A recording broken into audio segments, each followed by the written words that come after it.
And I think Matt's coming through. Good morning, good morning, good morning, good morning.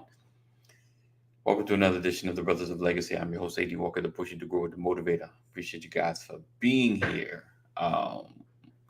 Hey, Mama Corey, great morning to you. Blessings and thank you for sharing. Lisa L. Humans in the building. Good morning, good morning. Make sure you share. Click the share button. As always, make sure listen if you're on the YouTube or on the Facebook, make sure you are liking and subscribing, aka following, um, to make sure. Oh, my bad, Lisa, my bad. It's the first of the month. Get up, get up, get up. Yes, it is the first of the month, March 1st. Happy first.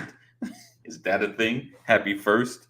I appreciate you guys for being here. Thank you for being a part of all that we do, all that we do. So, again, make sure you share, make sure you connect. Today, we're talking about, are we building up or tearing down? You know, I've got a story to share for the reasons the reasons for my topics. It's always something. It's always something. It's a story, always small story, as Kadeem would say, soliloquy behind my topic. So, building up or tearing down. All right. So we're gonna get into that. I didn't put it in the comments or the banner, but quick news story. There's some post offices are shutting down. Do not be alarmed because they're some of the news stories, because the Newsbreak, the app that none of us asked for, has posted up a story about post office shutting down, but it's showed by state. But you got to click the link, and you realize in like the state of Georgia, because I was like, what? I got my mail yesterday.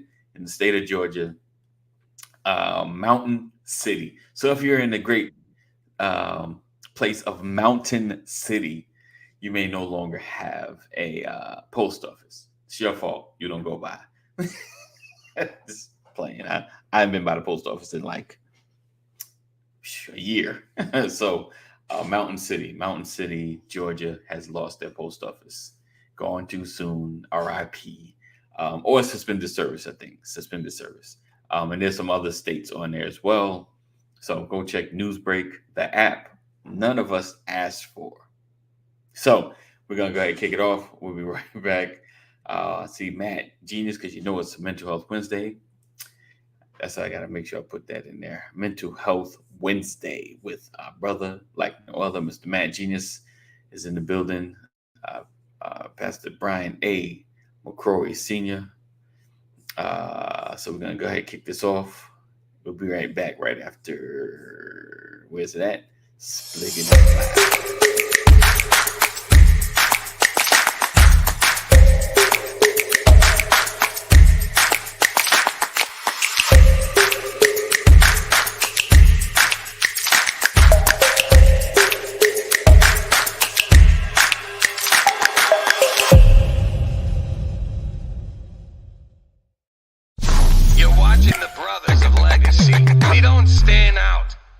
Stand up.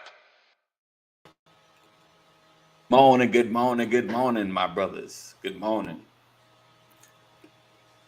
Happy Wednesday. Yes. Can't hear you, Matt. I think you might hit that. Yeah, you're on the mute. I didn't do it. Don't blame me, man. I didn't do that. Good morning, Pastor. How you doing? I'm great, Matt. How are you, brother? I'm doing well, man. Good to see you. Awesome. Yes, sir. It's a nice bike in the background too, man. Thank you. Oh, my shirt is not really. I was telling everybody the only reason that bike is visible today is because I actually pulled it out of the garage and got on it. Wow. So I'm feeling proud. Yeah, that's a beautiful machine right there, man. Thank you. Let's see how to. All right. Yes. Wow. Okay. That's nice. It's my art project. Yeah, that's really nice. Is that custom? Oh yeah. Yeah. Okay.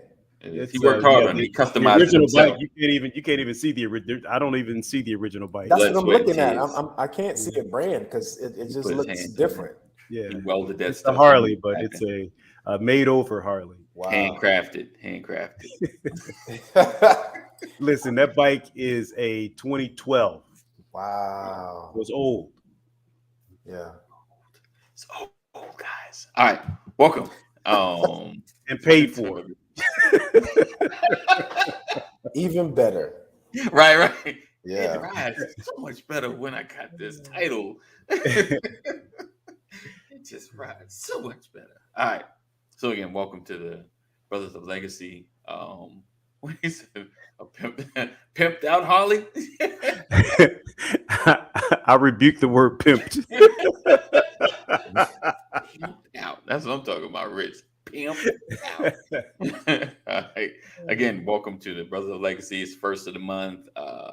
As we get started this wonderful March Madness. That's all you're gonna get from me. I have no idea who's up on the board. So if someone has any of that to share, we can put that up on Friday if y'all into that. I'm sure somebody is. So we can definitely follow along. What? Oh, okay. So listen, again, we appreciate you guys for being here. We have Mr. Matt. Yes, sir. Slaying the mic. Genius in the building. Happy to be here.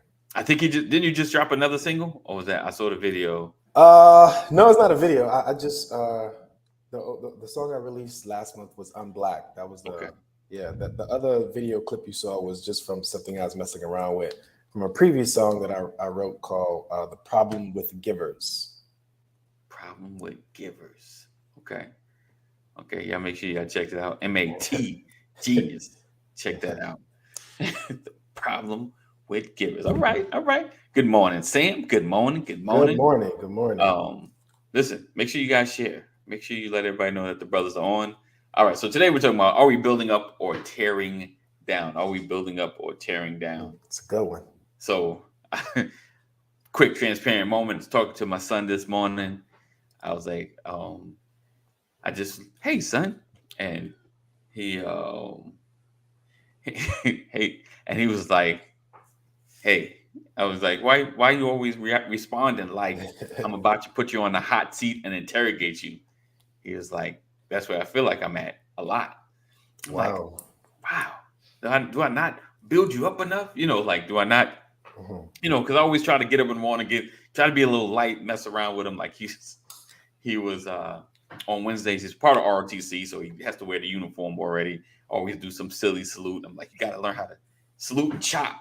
Like something silly like that. You're so crazy. I was, so I try to lighten it up, and because we went through a season where it was like something, one thing or another. Like, right. Come on, son. Like, so what I didn't want is get into a space where he feels like, it's always something. I'm always doing something wrong. I'm always wrong. Because I've been in that space. Like I felt like I can't get nothing right. So I try to, encourage and congratulate him on when it does anything, just to kind of build it up, kind of balance it out. So that kind of hit me. I was like, man, am I not encouraging enough? Am I not building up? Am I kind of like tearing down or correcting so much that I'm not building up? So I just kind of wanted to talk about that. Have you guys had those seasons? Don't we talk about my big little man baby, right? Yeah, that dude get taller every day. And so I just, for even not only like just family, but really the people you come in contact with, do you find yourself in such a corrective mode that you don't build up enough? And I'm gonna throw it to you guys, like even in your fam, because I feel like every season there's always either a season or a moment. Even the children that excel, there's like moments like, what are we doing?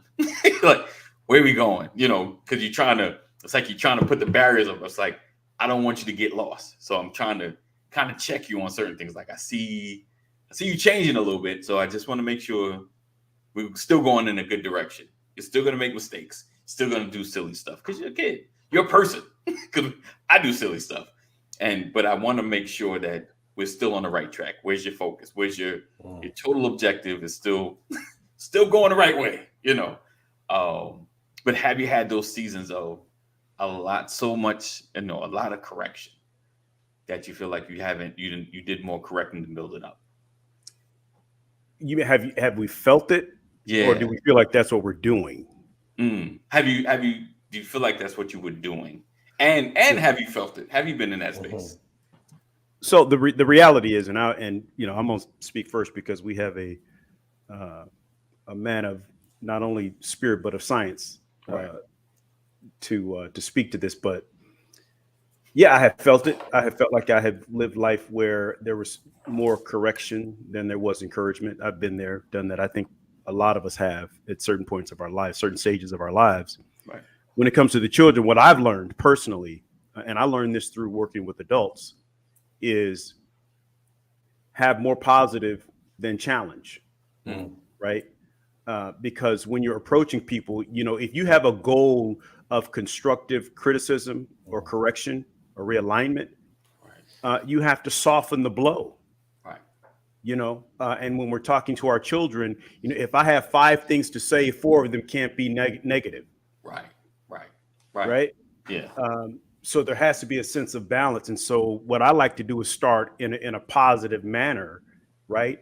And then give an example of my experience, hoping that it connects with the individual. And then I can speak to the direction or the area of improvement that I'm hoping to encourage that individual. A good example is, man, I love the way you make your bed in the morning. It's so awesome. I used to struggle to make my bed like that. I couldn't get it right to save my life, But looking at you, it gives me hope that beds will be made better, applied this, and just like, working on our shoes, I'm hoping that I can get my dirty clothes basket in order like my bed. You ever struggle with that? Yeah. We'll work together on that. I'll work on my dirty clothes basket. You work on yours. And, because the goal was get your dirty clothes in the basket. Right. But if I can relate and give a bit of myself in that, I think it softens the blow. So I'll pause. But let me ask you this, though. Forgive me. Ask you this, though. What has it been easy to say these things, like get into that space, or have you found yourself like, okay, every parent, well, forgive me, not every parent, I'm gonna just talk about myself, feel like you've repeated yourself 1,000 times. Man, I feel like I'm saying this again. It's called training up a child in the way that they should go. Yeah. But like you have to train them into adulthood, which means I found that it takes a lifetime to train them. Yeah. It takes a lifetime. So are you ever finished? Right. 100%. I agree with that. Samson made a good point. She said it goes a long way if you're not only talking to them when they are in trouble. True. Right. That's good. Yeah, I could echo everything Pastor said, as far as coming with the approach, you get more bees with honey, but even before then, what we have to realize is the dynamics of how we grew up. Me specifically, what influences our personality to be the type of persons that we become or are in the moment. Of course, genetics. So some of the things that you're seeing isn't necessarily based on what you've been doing. It's just based on genetic composition. What's inside that kid is already given. You can shake your head, but it's like, thanks, mom and dad. I've already inherited. Yeah, that's it. I've already inherited these traits. But there's good news. There's good news. All right. So that portion of genetics is 50 to 70% of their personality. Right. Right.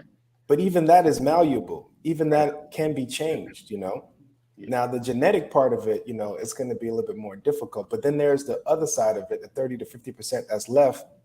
That's environmental. Right. Even that is still not all you, because your son goes to multiple environments. They go to school, they have friends. Not all me. Yes. I grab what I want. Yes. I grab what I want. Not all me. I got that part. Rich.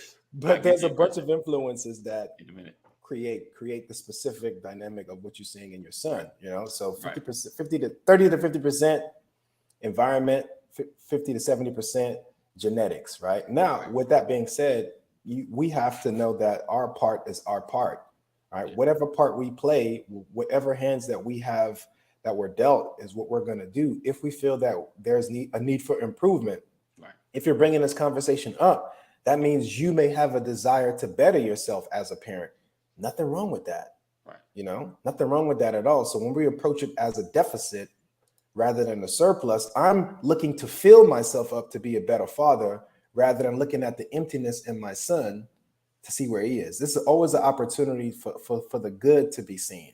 You know, how can I improve my relationship with my boy? You know, Right. how can I love on him even more? How can I show him that I care about him? How can I show him these things that I see rather than what he's experiencing? You know, Right. and so, but at the end of the day, you're gonna do all of that, and there still will be deficiencies. So you can't. No, seriously. And the deficiencies aren't necessarily bad things. It's just to say that we all are consistently growing. Right. Yeah. You know, where I am isn't where I would like to be tomorrow or the next day or the next day or the next day. Right. I'm hoping for constant elevation in my mind, my spirit, my body, you know, my emotions. And so where he is only temporary. Sometimes what we do is sometimes we fix on the moments that we see, and we allow those moments to penetrate our mental and emotional states. And what happens is that we get into a state of rumination. I can't get this right. I can never, always, you know, every time. And we say these Always and never. right. You know, and so we get into that space, and that space doesn't allow us, that space doesn't help the environment to be conducive for change. You know, you're creating stagnant waters now, you know.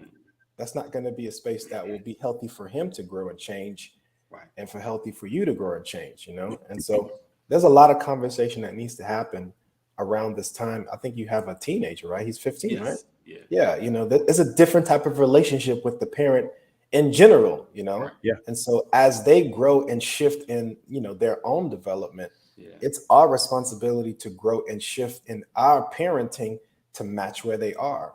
Right. And sometimes, just sometimes, not all the times, we find ourselves misaligned with where they are and where we are. And that's where you have over parenting or under parenting. You know, like, oh, he got it. Oh, he got it. You know, Right. and kid is drowning. You're like, no, he's good. He's good. He's good. You know, Right. because we're thinking that they're further along and our parenting obligations are done. Our parenting responsibilities are done. So it's a balance. And you find that balance by doing exactly what you're doing, challenging the status quo, challenging where he is, challenging where you are, challenging the relationships that ask, can it get better? You know, can we do better? Can we have a healthier rapport between each other? Can we love on each other more? You know, Right. Right. can we show up to each other and have a secret handshake? Bye, bye, bye, bye, bye, bye, bye. Butterflies, you know? Yeah, because depending on how they feel about that gesture, you know, that Yes. gesture could be a gold mine. It could be an emotional lottery ticket Right. for the next generation. And so you have to recognize those opportunities. One of the greatest challenges of parenting is a misunderstanding of an opportunity. You know, when you misunderstand the opportunity, you go one way, you go right when you should have went left, or left when you should have went right. I found out that opportunities misplaced become distractions. Right? That's some science right there. Right. Right. Seriously, because the goal, you know, like you have to think about where you want someone to be in the future. Right. And there's two levels of commitment. There's their level of commitment to get themselves there, and there's your level of commitment to aid them. Right. And to try to usher them there. Does that make sense? Yeah. And so commitment is huge on both parts. How much do you want to get better? And what is your commitment to getting better? And then what is my commitment to helping you get there, to guiding you there? So we can't displace or misunderstand the opportunities that are before us, because what happens is, what if what you're saying echoes what your child hears in a negative fashion at school or on the playground? What if you sound like the rest of them? Right.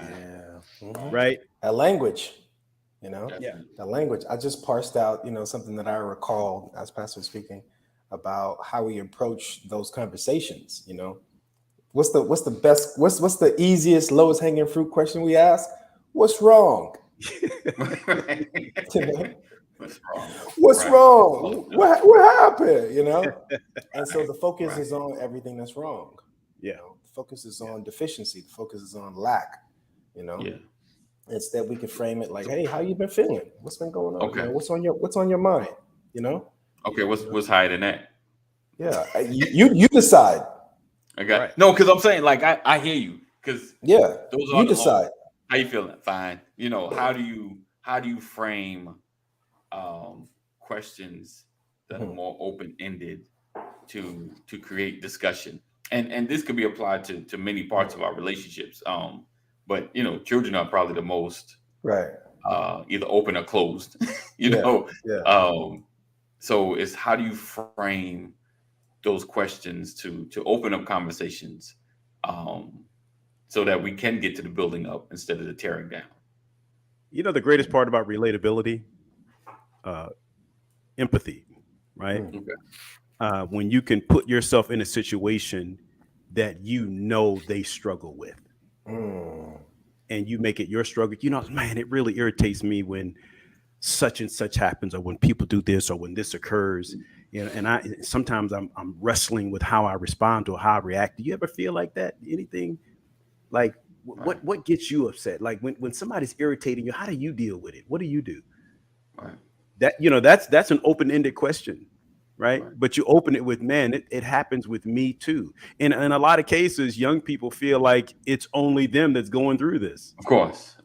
Right. Yeah, definitely. But when you can put yourself in that scenario as an adult, but bring it to their level. Right. They have friends.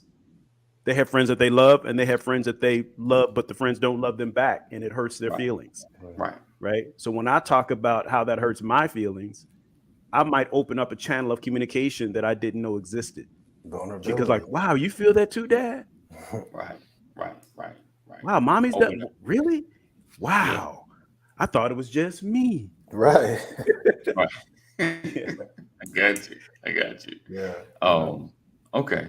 All right. So Richard says, so I'm this question though, is doing the right thing always the easiest? You can definitely answer, but I got a scenario towards the end of the show I want to throw out there that relates to that. But we kind of parlayed it. I just threw that up there just so you can kind of chew on that a little bit. So my question is, so you're building relatability, right? You're having the conversations. You want to be in a mindset of building up. Because even in not just parental relationships, it could be job relationships or even friendships and things of that nature. And someone's known for just being goofy, and let me flip it, because have you ever been in that space where you feel like I can't do anything right? Of course, just have that season. So with that, on that side of it, how do you pull yourself out of that? I mean, I have an idea. Add one word to the end of the statement. Add one word to the end of the statement, and it changes the whole perspective of the statement. What you mean? Break that down. I can't do anything. You feel like I can't do anything right. Right. You know what I put on the end of that? I can't do anything right now. I got you. That's just that moment. Yeah. Just a moment, Yeah. Definitely. And I think what you were talking about, AD and Pastor, is vulnerability towards intimacy, Yeah. Like sometimes we don't feel. I mean, listen, man, I was a teenager and I ain't tell my dad or my mom nothing. Yeah. Nothing. Nope. And the main reason for that is because, safety. When you don't feel safe, and listen, safety, of course, for different people are different things. We will make a person feel relaxed enough to communicate some of their more intimate thoughts, emotions, experiences, and so forth. So that wasn't an idea that floated around our house to create safety, some type of home court advantage to where we can always communicate what's going on internally. Right. My parents didn't know that work was necessary, so they didn't, make an effort to create that. But I think, and now bringing this to the forefront of what's going on in our lives, we have to ask ourselves, are we a safe space for our kids? Are we safe enough for them to be like, man, I dropped the ball today, Dad, you did what? How do you hear that? You gave me flashbacks right there. Like, man, I should say nothing. Okay, right. Win the room. Beeline to the room. How's it going? Everything's fine. Yeah, Everything's fine. Don't go outside though. Don't go outside right now. Exactly. And so I got to jump, y'all. I apologize, man. I know. Pastor, appreciate you for coming through. I'm gonna try to get back here because this conversation is meaty. Love you guys. I appreciate you, Pastor. And so the part of it is how do we become that safe space for kids, family members, friends, whomever, and we start by becoming a safe space for us. Right. Man, listen, it's so difficult to give something to somebody that you don't have. Even to our kids, if we're not in that space of recognizing what's going on internally, talking about it, expressing it, exploring it, sharing it, then it's going to be difficult for you to be there in that stance for someone else that you care about. Right. And so we kind of push each other away because, who's going to share first? You going to share? I'm not sharing. You sharing? Right. What's going on with you, Dad? Oh, nothing going on with me. I'm fine. I'm good. Everything good with you? Right. I have a running joke, man. When I was in college, my brother who used to, when I was in Huntsville, my brother used to call me and check up on me, Right. And he would call me. Our conversations would be no longer than 15 seconds. Right. 15 seconds. He'd be like, "Hey, Matt, what's going on, man?" I'm like, "Oh, man, I'm good, man. You're like, "Oh, man, you like it up there?" I'm like, "Yeah, man, everything's good, man." All right, then. Bye. I checked in. Check. That's it. Sounds good. I did it. We did it. I did my part.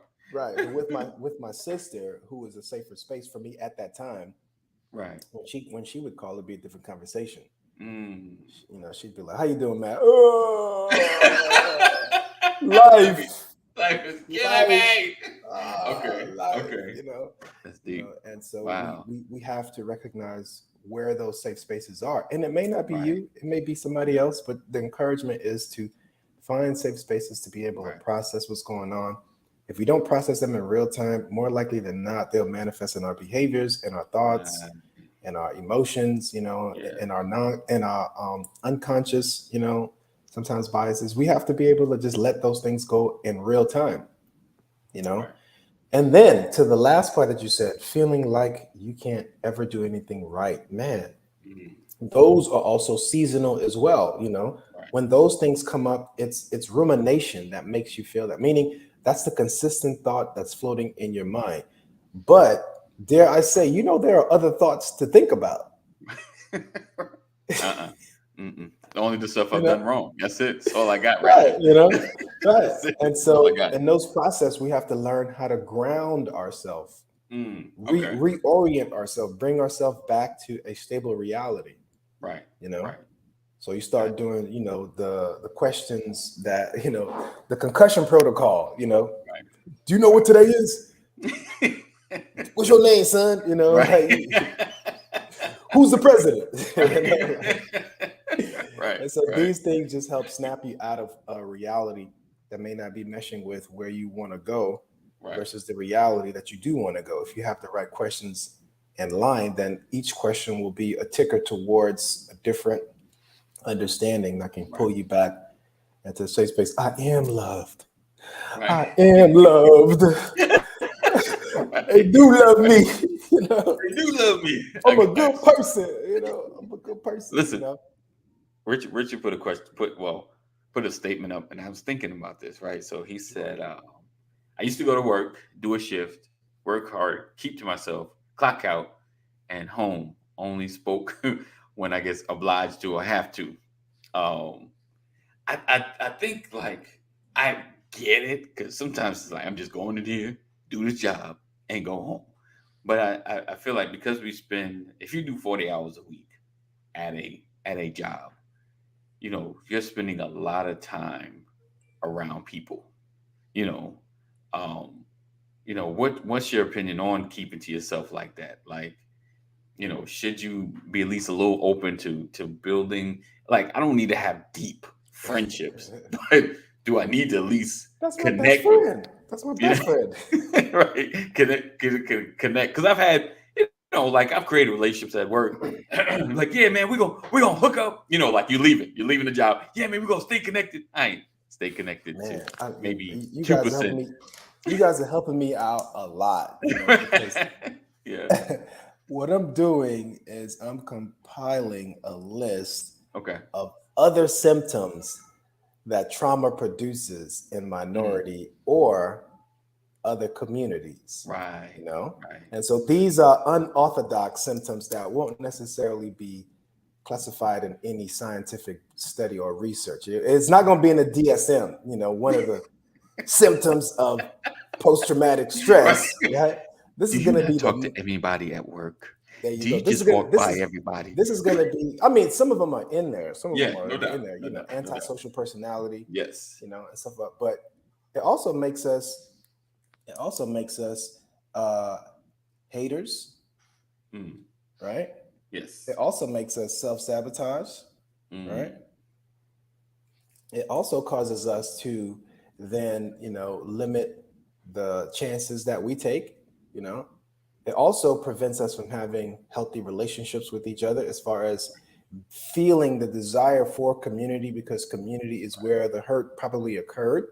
Yes. Yes. And so without working those through, we're outside of the context of the thing that actually will help us heal, which is in relation to each other, because honestly, all of us have a need for love, affection, and acceptance. I do believe that people have different personalities that may allow them to be more antisocial. And I wouldn't even call it antisocial. I would just say it's just a person who desires more time for themselves than a person who, would like to be in the fellowship. Right. That doesn't have to be anti, these words sometimes are just way too heavy, so yeah, but I think all of these are could be some of the results of trauma. Right.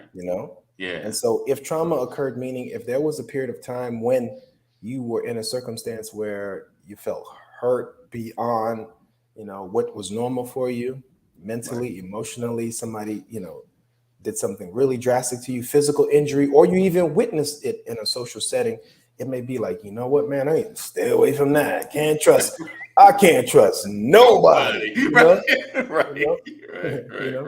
The classic example is that a man with his heart broken has a really hard time opening it back up, becoming vulnerable and letting someone in, or a woman, a person with their heart broken, have a difficult time now opening back up to say, you know what, I want to let you in. Right. So trauma creates a lot of unhealthy patterns in ourselves that we don't necessarily account for. So that sounds like some, I don't want to be around people because when I was around people, this happened. Right. This happened. Right. Could be. I'm not saying this, it's a one size fit all, but no. I got what you're saying. It's I do understand exactly what you're saying. I'll just say, working at certain jobs and, some people that don't really speak, but then there's others that will just, hey, I'll tell you what happened this week. Like, I lost this. My wife on crack. Like they're just oversharing. They're just everybody like, oh, let me tell you what happened today. Honestly, that's I wouldn't say oversharing, but honestly, that's how it should be. We're leaving. I got it. We're leaving our family, which is our primary community. Right. To go to a space that's foreign for us, cold and rigid, where you gotta wear a uniform, name badges, and so they it's not almost, man. If you pull back just a couple of inches, you can see clearly that it's systemically causing us to become people that aren't necessarily who we really are. You know, right. You can't. No fraternization. You know. Are you guys talking about personal stuff? Yeah, you can't. Why you learning that person's name? You know. He's 5'6", 9'3", 4". Man, listen, man. So at times it makes sense why it's difficult for us to create relationships outside of our homes because of all of the fears and all of the social norms that have come into spaces that makes us feel like, why? You know, I can't trust you. I don't know you, brother. Right. You know, right? You ever talking, someone else just kind of pull up, you be like, everybody just stop talking like, yeah, so I don't know this brother. Yeah. So Rich says, hey man, AD, let me clarify this.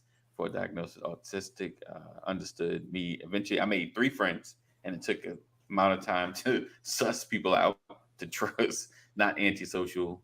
Now I'm more social these days. I've worked on it. Yeah, Indeed. beautiful. Awesome. I never, claim to, diagnose anybody. What I'm saying is that it just makes sense. Like the guy was saying, it makes sense. Sometimes that's where we are. Sometimes it's healthy for us to be away.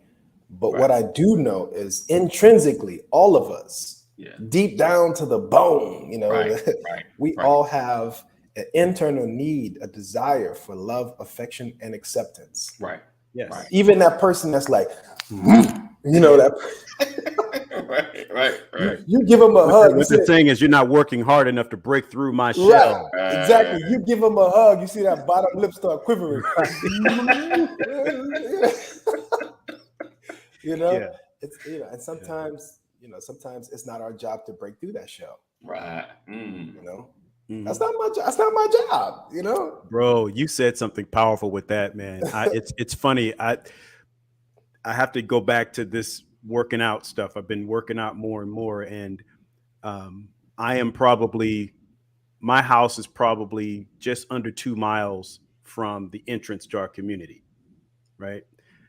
You're talking about sometimes it's not our job to break through that shell. Yeah. I couldn't get to the entrance running until I got through the entrance running. Wow. Right?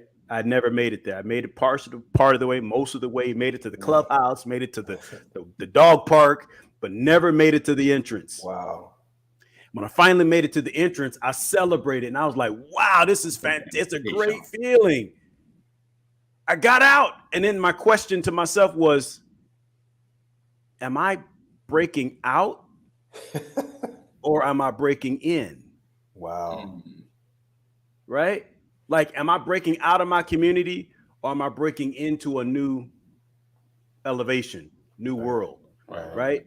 And sometimes we feel like it's our responsibility to break through somebody's shell when it's really their responsibility to break out. Right. Yeah. That's powerful, man. Listen, man. I'm about to say hallelujah up in this joint. Look, I want to like, I don't think y'all heard me. Like, come on, man. Say it again. Say it again. Yeah. Oh man, listen, that was so good. Yeah, man. Yeah. Because we sometimes like if I have to break out, I put the responsibility on someone else to break in. Right. And what happens is somebody has to see enough to put the responsibility on that individual to break out. And so that's man, it's so deep. There's a whole nother conversation about the variances in types of seeds and shells and all that kind of stuff, and how deep something has to be buried before it can break out, how much watering it needs. I mean, there's so much to that. Oh man, and I love those analogies because it just gives you a different visual of understanding of how we grow, how we relate to each other. You know, man, my daughters and I, we found a creek not too far from our resident, and we visit the creek very often now. We got to go to the creek, and walking through this forest, there's this network of roots that are right above the ground, and I'm talking about like I thought these were telephone wires. Wow. Because they're so precise. You know what I mean? They're so precise. And so they know the work to do to make it past whatever barriers come on to communicate, to relate. That's a system of bridge. Listen, man, like they are talking. You ever played? Remember telephone with the string and the clips? That's what they, So if they are fellowshipping in that way, they are talking. They're like, yo, they're here. Right. Watch out for the sluggish one. Right. So what I'm saying is that these are all examples of how we should imitate. Like we are able to relate to each other. If the desire is there, easily we can branch out. Now it's not to be insensitive to say that we see people where they are and not have empathy, like Pastor said, to work with them. Right. But I cannot have a desire more than the person, because then it puts me in a seed of overworking myself to create a change in somebody else's life that they may not be ready for. Right. And if they're not ready for it, and I'm, going every day, hammering like, come on now, give me. Yeah, no doubt. Pointless, I don't know if it was Dr. Billy Alsbrooks or if it was, what's that other guy that you like, the motivational speaker, AD? E.T. Eric Thomas. E.T. I don't know if it was Alsbrooks or E.T. who said this. I think it was E.T. who said, I went through all those years of school and nobody ever taught me. Wow. That sounds like an ET quote, but right. Sounds something you would say, but may not be. It's like, you teach me all this stuff, but is anybody going to teach me? And we grow up getting all this information, but never figuring self out. Right. That's why you don't know the difference between breaking out and somebody else breaking in. Right. Because nobody ever, and I learned this, I have dealt for so many years in IT disaster recovery. Right. And what I've learned in IT is a lot of chief information officers don't know what they don't know. Right. You don't know what you don't know. And so my job is to come in and try to help you understand the things that you don't know. Right. And then you can figure out where you're going. Does that make sense? Makes I love it because one of the things in IT is we do is a risk assessment. We come in and we analyze your entire IT infrastructure, right, and help you. And the output of that analysis is to let you know what risks you have, right, where you're risk averse, and so they take that information and then they build a more stable IT infrastructure. Right. Who gives you a risk analysis of you? Right. Where do you get your risk analysis from? You got to check in. You got to check in. You got to check in. Yeah. Who's going to tell you that you have something on your face? Right. Who are the mirrors in your life? Right.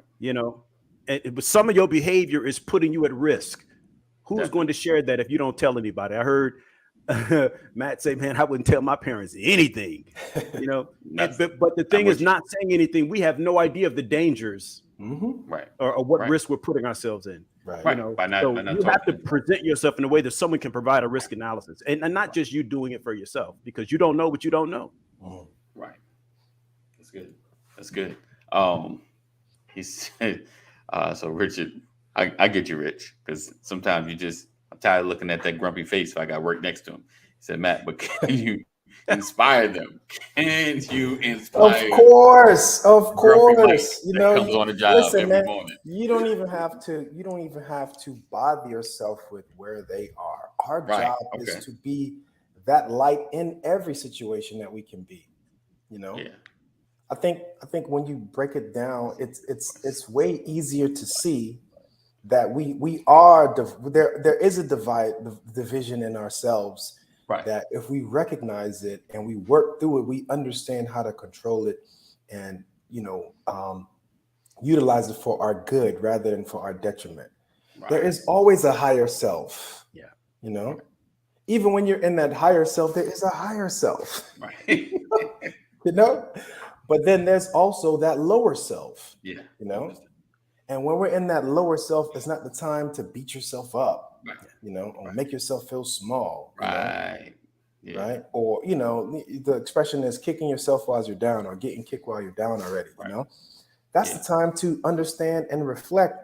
Man, how did I get here? What am I doing here? Do I like it here? You know? Yeah. And so if you're doing that for yourself, then you have a greater chance of creating more balance in you first. Yeah. Which will then change the atmosphere in which you dwell, in the environments you frequent. So when you show up in the recognition of, you know what, I want to smile more, you know, and you walk into the room with that smile, then your job is already done. Right. You know, in your higher self, you're not in control. Yeah. And the higher self, you give way to the Holy Spirit, the higher power, however you want to frame it. But in your higher self, then the work will be done through you. Yeah. You know, you don't like, sometimes you ever had somebody come up to you and be like, man, you don't know how much you've been a blessing to me. You'd be like, what? Me? Right. I've been wilding this whole time. But it's in your presence. It's in your words. It's in how you carry yourself. It's in how you treat other people. It's in how you dress. It's in how you know, and all those things that we don't necessarily recognize as being influential to other people. Your spirit, your essence, all these things are being noted. Right. And we know these things. You know, you step into a room and somebody was having an argument or some tension in there, you'd be like, whoa, who farted? Right. You know? Right. You good, man? Everybody good? Right. Nobody's saying anything, but you feel it. How do we have that knowledge? Where's that knowledge coming from? Right. And it's the same thing when you walk into a room and the energy is up, it's almost contagious. You walk low energy, you walk in there like, whoa, here we go. Yeah, I like this. This feels good. This feels right. Yeah, right. Now what they were experiencing is now being, you know, contagion inside of you. Now it's pulling that out of you. Right. You know, so, you know, to answer the question, don't make it your obligation, you know, because once you start making it that, then it becomes the chore that you don't necessarily want. I got to bring Mike up again. Right. You know, somebody go talk to Mike.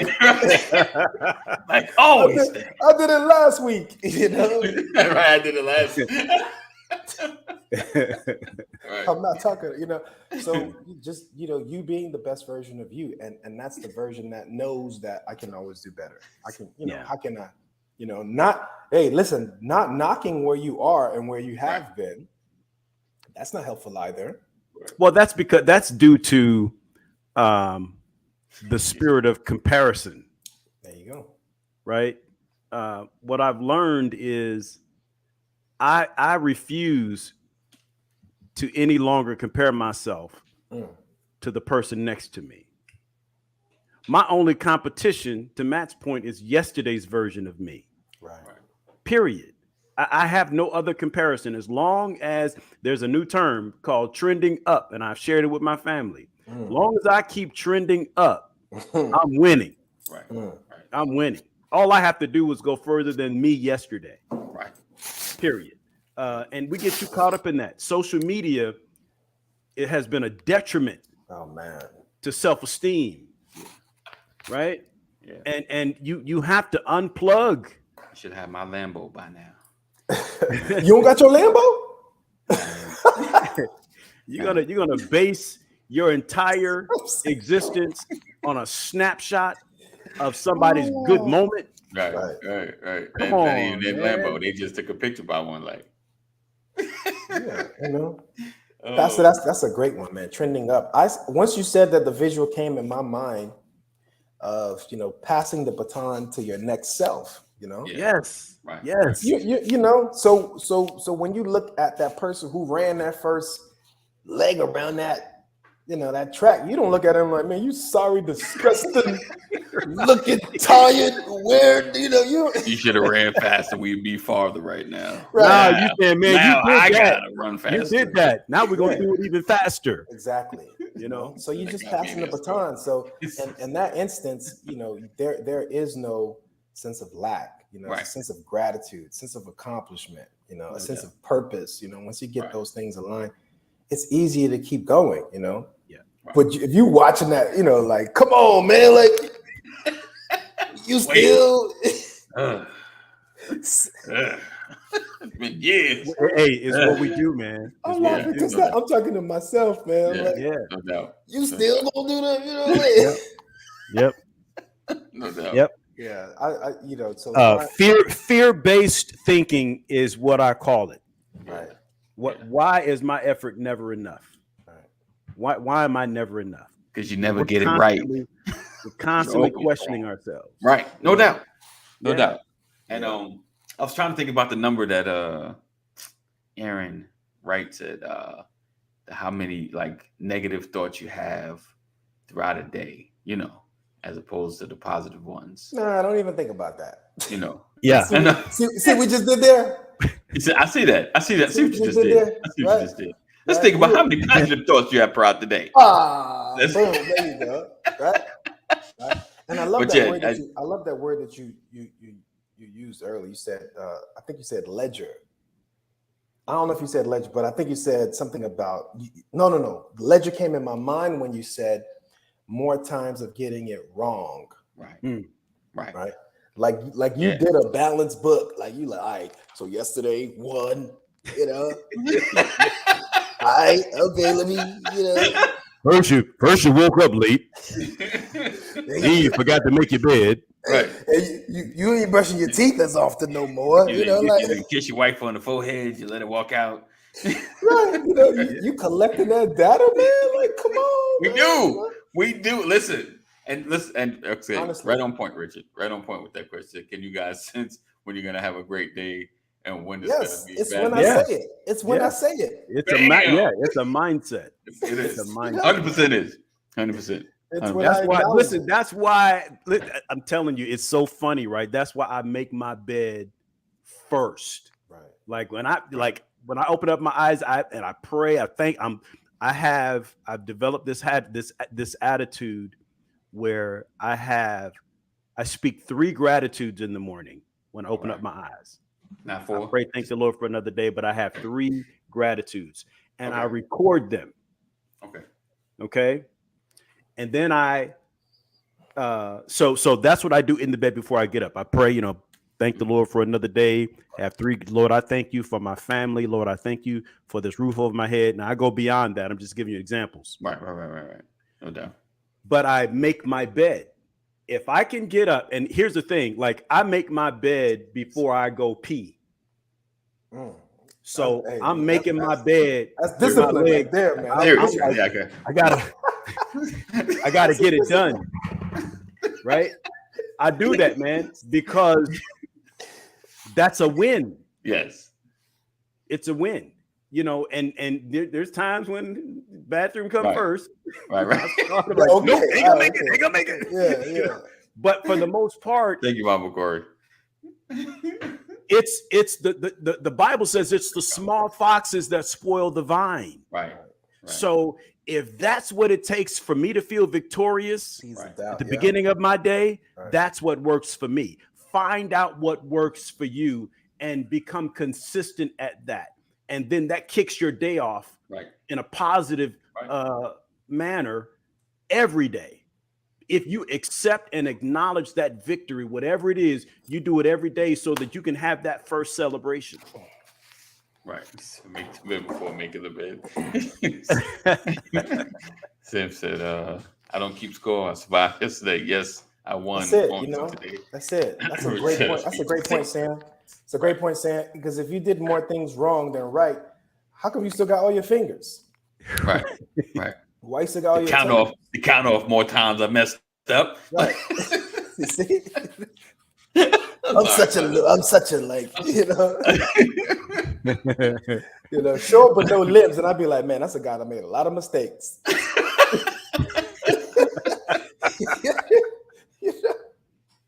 Okay. So you see it. So basically, if you are going to count the ledger, understand that just statistically, man, if you're still here, you're doing something right. Yeah. You have favor, there's favor in your life. It's just, sometimes we just don't have on the right lens to recognize it, to see the good that's right there in front of you. Right. In ourselves first, and our family members, and our loved ones, because when those other emotions, perverse, our minds, it's difficult to see, the sunshine. You can go outside, what an ugly day it is, like right. Sunshine again. These birds are so loud. just upset for no reason. Just angry. It's all perspective, man. When you shift that, when you start to make, that account of understanding it, I am where I am right now. Right. I don't have to stay here. I can choose in my mind to go somewhere else, Yeah. Right. I can express gratitude. I can recall those things that have been working out for me. Right. And when I do that, when I do the math, honestly, like Sam said, I'm still here. Victory. Right. Yes. Indeed. Indeed.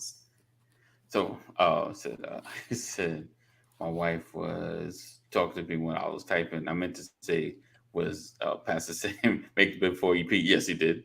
He said, I got 14 pillows. It takes me 20 minutes. Pillows. Hey, listen, do what you got to do, brother. Do what you got to do. No, I would encourage Jeff to go watch that insurance commercial about the people becoming their parents. Oh, right. Read my damn book. Yeah, because he said 14 pillows. Like, you only need like 2, right? Oh man. So listen, we appreciate you guys for being here, rocking with us, and another edition of the Brothers of Legacy. Hopefully, you got something out of this. Make sure you are building yourself up, building others up. There's only a bad day unless you call it that. It's only a bad day if you call it that. All right. So make sure you speak positive, do your affirmations, whatever it takes to wake up on the best side of the bed. And don't touch your phone for a couple of hours. To me, the phone is the thing that gets me like, oh, what you mean? It just whoo, like, don't touch your phone. Just leave your phone, whatever affirmation, confirmation, whatever, write it down, just pick it up and read them off and be thankful. Be thankful. You're here another day. That's a good study. I would love to know that study. Every time I hear about the different phenomena, I'm like, wow, that would be a great study. Which one? Like those who touch their phone first thing in the morning. Versus those who don't. Outside of hitting that alarm. Quality of life. Right. Those who touch their phone first thing versus those who give it a couple minutes. Yeah. And don't put your alarm on your phone. Set the alarm on your clock. You won't even have to touch your phone. What's a clock? Listen, Pastor, I know that, but I'm saying for most people, they're like, what's a clock? What's that? I was waiting for you, Matt. I was like, come on. That's good. What's a clock? Seriously, that's good. Man, That's good. You're right, because listen, I had to teach my children how to read an analog clock. Oh, yeah. With Roman numerals. Right. Oh, not the Roman numerals. Because they're so used to the digital clock. Yes. They couldn't, like, what time is that? And when the big hand is on, oh Lord, you're 12. I learned this in preschool. I told you I had to teach my kids how to use the regular like house phone. It was like, how do you just watch? I should have took a picture that first look like. Wow. I messed up. Gotta do it again. Like, what are you doing? I hated those phones, boy. You messed that number up. That's it. What type of Jackson is this, man? Movie with The Rock. The Rock did a movie where he was like a helicopter pilot. He was like a first responder. I remember that. Yeah. And there was an earthquake in San Francisco. Right. And he had to go rescue his daughter. San Andreas, I think it's called. San Andreas. Yeah. One of the best parts of that movie is when they went into that shop, her and those other guys, and the guys didn't understand the phone, and the daughter did, right? Because The Rock had taught his daughter communication, old school analog communication. They didn't know what to do with the phone. And so I think it's important that, like, I still have a phone line in my house with dial tone, so that there's some familiarity, because if the cell towers go down, the copper is still in the ground. Right. Right. you can still make a phone call. Right. That copper will be there till we all gone, and so it's important to do it. Like, so when you said what's a clock, I'm like, Lord, somebody please put clocks on the wall. Put an alarm clock on your children's nightstand. Yeah. Right. We've done that. That's important. Yeah. Maybe we'll do that. We'll do that one day. I'm the alarm clock right now. Before we get out of here, Richard asked me to put this question up. When is it going to be Dallas Cowboy breakthrough year? Oh my gosh. I'm gonna answer for him next year. Watch out. It's coming. There you go. There we go. There you go. Thought I wasn't going to represent. Right. All day, every day, twice on day. Sunday. Right. So Jeff said it's not me. Pastor Kim keeps adding on. I only sleep one pillow. He said I'll be cheating. I'm gonna go get the depends. What? That's what I'm saying. You better. I have 5 pillows on my bed. Oh man, he said Frontier 27908. Jeff is about to pee on those pillows, man. Jeff, don't pee on the pillows. Oh, look. Then he said delusional. It will be against the Steelers. That's a lost goal. He went all the way back to the 70s. Black and yellow. All right, gentlemen, we're gonna get out of here. Appreciate you guys for watching and hanging with us. Another edition. Make sure you share, let everybody know about the Brothers of Legacy. If you missed any episode, make sure you check out the podcast, Brothers of Legacy. You'll see the symbol just like that on the top. And share, comment, give us a review, rate and review. If you can do that for us, that'd be great. All right. If all hearts and minds are clear, we're gonna get ready to get. Listen, stay connected to this brother right here, the rapping Matt Genius. Make sure you stay connected. He has some great stuff going on. So get a part of his circle. Connect with the Matt Genius on IG. I went blank right there. IG, the Facebook, the Twitter, and on Apple Music. Apple Music, Spotify, YouTube. Spotify. The YouTube as well. All right. So we look forward to seeing you guys. Same time, same channel. Be blessed. Keep pushing. Keep growing. Listen, if you're not a part of our text community and you come in this room every single day, I don't know what you're doing with your life. Text. You played yourself. You played yourself. Take you back on that one. Join our community. Text LWN to 84576. Text LWN to 84576. All right. So we look forward to seeing you guys tomorrow. Same time, same channel. Know that we love you. Jesus loves you more. Stay safe. Make good choices. And if you or someone you love is having a mental health crisis, dial 988. Dial 988. All right. Let's see. He said, honey, did you spill water on the pillows? I can't. All right. We out. I can't mess with Jeff.